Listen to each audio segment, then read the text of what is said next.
Bismillahirrahmanirrahim. Assalamualaikum warahmatullahi wabarakatuh. Alhamdulillahilladzi arsala rasulahu bil huda wa dinil haq liyudhhirahu 'ala ad-dini kullihi walau karihal kafirun. Asyhadu an la ilaha illallah wahdahu la syarika lah wa asyhadu anna sayyidana wa maulana Muhammadan abduhu wa rasuluh.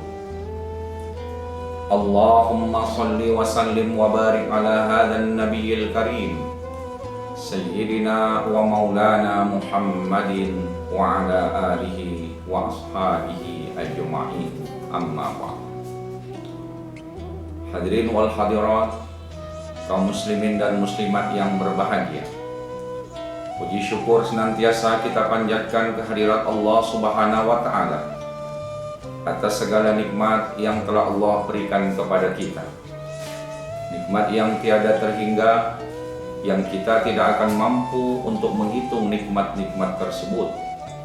Wa in ta'uddu ni'matallahi la tuhsuha.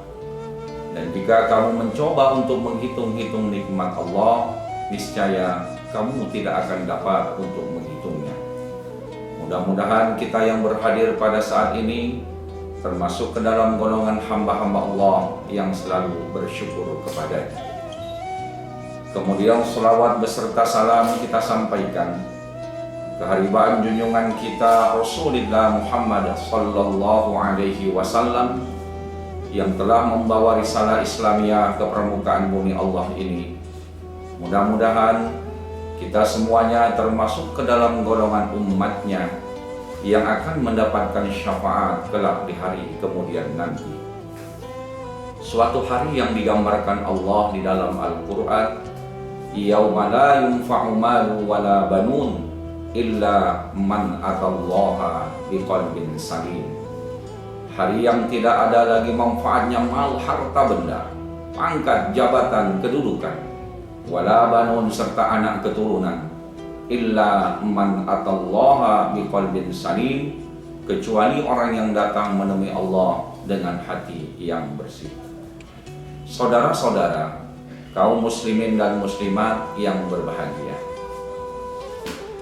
anak adalah amanah yang Allah berikan kepada kita selaku orang tua, dan amanah itu pasti akan kita pertanggungjawabkan di hadapan Allah Subhanahu wa Ta'ala. Di dalam Al-Quran, Allah Subhanahu wa Ta'ala menyebutkan ada beberapa karakter atau kedudukan anak. Yang pertama, anak itu disebutkan dengan zinatul hayatid dunya, sebagai hiasan. Tatkala orang tua mendapatkan anak, kebahagiaan itu dirasakan luar biasa. Seorang istri ketika dia dapat memberikan anak bagi suaminya, maka dia merasakan sempurnalah dia sebagai seorang istri. Begitu juga dengan seorang suami. Tatkala dia memperoleh anak, maka dia pun bangga dan bahagianya, sempurna rasanya menjadi seorang ayah. Anak tumbuh dengan besar, sehat, berprestasi, kebahagiaan itu semakin terasa. Itulah namanya hiasan hidup. Ketika kita bertemu dengan saudara kita, dengan rekan-rekan kita, kita akan bangga menceritakan tentang anak kita. Tetapi saudara-saudara kaum muslimin dan muslimat sekalian, yang namanya hiasan itu hanya sebagai pelengkap hidup kita.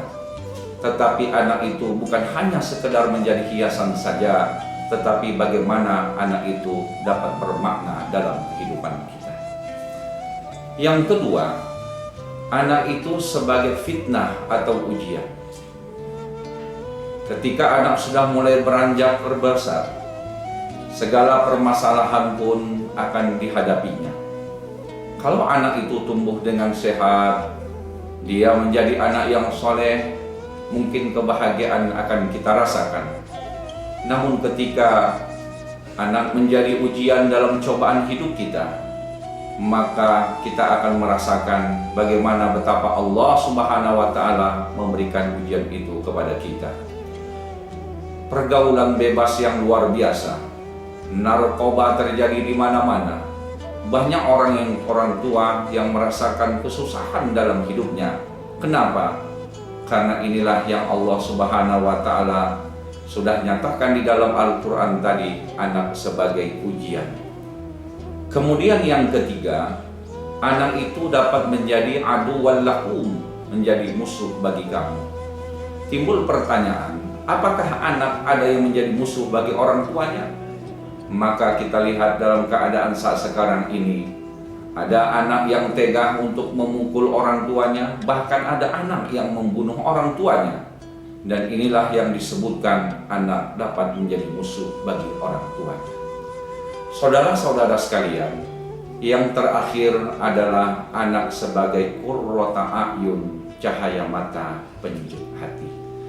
Inilah yang kita harapkan bersama, bahwa anak-anak yang kita miliki, yang diamanahkan oleh Allah Subhanahu wa Ta'ala, mereka menjadi anak panutan kita, menjadi anak yang bisa menjadi penyejuk hati kita, sebagaimana doa yang selalu kita mohonkan kepada Allah Subhanahu wa Ta'ala, Rabbana hablana min azwajina wa dzurriyyatina qurrata a'yun waj'alna lil muttaqina imama. Mudah-mudahan kita bisa menjadikan anak-anak kita menjadi anak yang saleh dan salihah, sebagaimana dambaan setiap orang tua. Semoga Allah Subhanahu wa Ta'ala memberikan kekuatan kepada kita, dan kita terus berdoa kepada Allah Subhanahu wa Ta'ala, mudah-mudahan generasi-generasi kita menjadi generasi yang soleh dan solihah. Demikian yang dapat saya sampaikan, mudah-mudahan bermanfaat bagi kita semua. Wabillahi taufiq wal hidayah wa bihi nasta'in. Wassalamualaikum warahmatullahi wabarakatuh.